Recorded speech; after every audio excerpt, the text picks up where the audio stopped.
আর দুমুঠো চাল ফেলে দে হাঁড়িতে, ঠাকুর জামাই এলো বাড়িতে। ও ননদি, ঠাকুর জামাই এলো বাড়িতে। দেখেছো কেমন কোলের কাছে চলে এলো? যেই এসে বসেছে অমনি কোলের কাছে এসে বসলো। ও জানে আমাকে এত বিকেলবেলা সারাদিন ও বসে থাকে যে আমাকে কখন বের করবে। ঠিক বের করা হয় ও পাকা বুড়ি জানে। দিদি বই গোছাচ্ছে, কাল স্কুল যাবে না?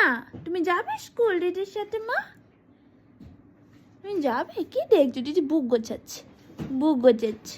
তুমি বসে বসে আমার সাথে পাকামি করছো। সবাইকে বলে দাও হাই এভরিওয়ান, বলে দাও হাই।